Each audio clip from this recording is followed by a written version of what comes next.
Learning Objective 5.3, account for sales discounts. Businesses offer a percentage discount off sales price if customers agree to pay earlier than 30 days. These incentives are called sales discounts. These incentives are called sales discounts. So for example, here you have a sales discount. The format is going to be pretty consistent where you have a format that says 2/10 N/30. It's read as 2% 10 net 30. Whenever you read this, that's how it's read. 2% 10 net 30. What that means is that you would take a 2% discount, 2% 10, if the buyer pays within 10 days. So take a 2% discount if you pay within 10 days. Otherwise, the comma is like otherwise, net 30, it's the full amount. The full amount is due within 30 days. Now, the challenge is, well, first of all, how do we account for it when we first record the sale? Do we change that at all? And then after that, depending on whether or not the customer takes advantage of the discount. So to account for sales discounts, this example, we'll take a look at this example here. Ace Hardware makes sales of building materials to several large construction companies. To encourage customers to pay within 10 days, Ace Hardware offers its customers a 2% 10 net 30 or 210 net 30 discount on all sales. On June 30th, Ace sells 100,000 of lumber on account to Sorrell's Construction Company, and the lumber is delivered that day. The cost of the lumber to Ace is $75,000. Okay, so before we do anything in terms of transactions, we've got them listed here, but let's go ahead and set something up here. We've got accounts we're going to be needing. For sure, what we know is that we have at least $75,000 in inventory already. And I'm going to code this as beginning balance. And I mean, I guess if we want to have a corresponding credit so that it makes sense to us. Let's say, it doesn't tell us this, but let's say we have accounts payable and apparently we bought this sometime in the past. So we're going to pretend these are the balances that already existed before, the debit and the credit, so that it makes sense to us. And now it appears we sold $100,000 of lumber. That's what we sold it for. And we sold it to Sorrell's Construction Company. So the first thing we need to do is record that sale. Just like we did in our previous section, we'll record the sale. This occurred on June 30th, 18. So our debit is going to be to, it's on account. We didn't receive the cash yet, so it's on account. We're going to debit accounts receivable, specifically Sorrell's Construction Company, $100,000, and we're going to credit sales. So the debit, $100,000, the credit sales, $100,000. So the way it's going to look here is we're going to have our accounts receivable, $100,000 debit. We're going to go ahead and call that entry 1. And then sales will be credited for the same, and that's entry number 1. Okay, but what we learned in the previous section is when we sell a product, we have to also update inventory, because now we have product that was sold.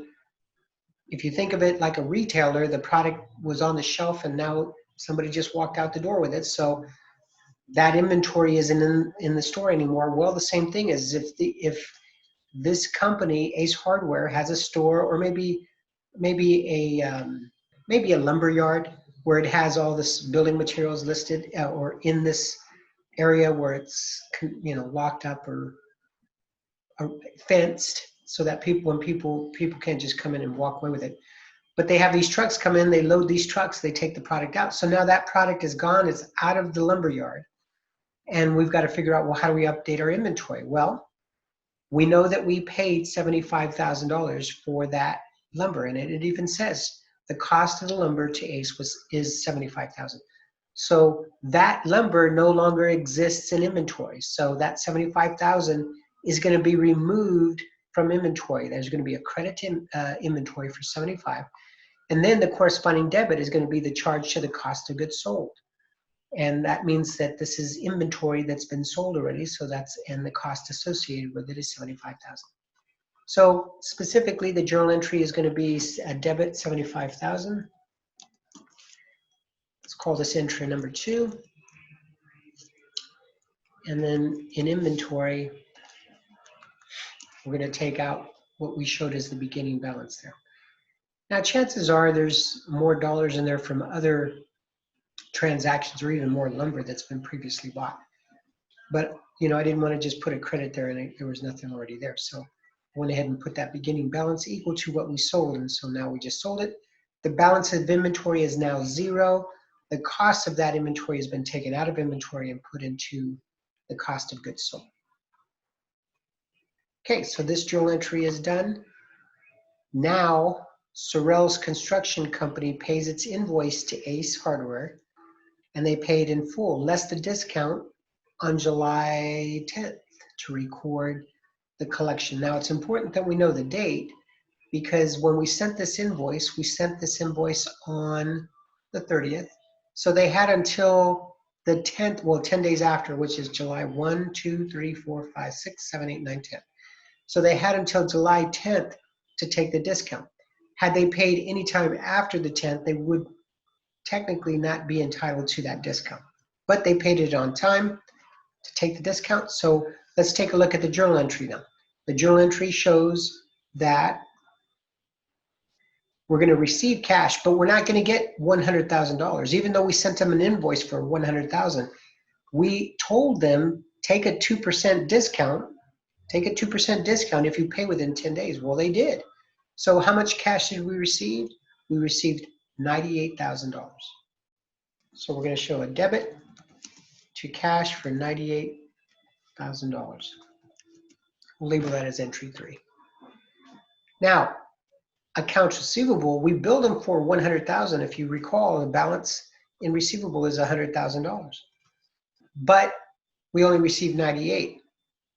So we've got a dilemma here. 98,000 received, $100,000 as the balance. Well, we have to credit 100,000 because we allowed them to take that discount. So there's, we can't go back and leave that money there. So we're going to relieve the receivable. We're going to credit it for $100,000.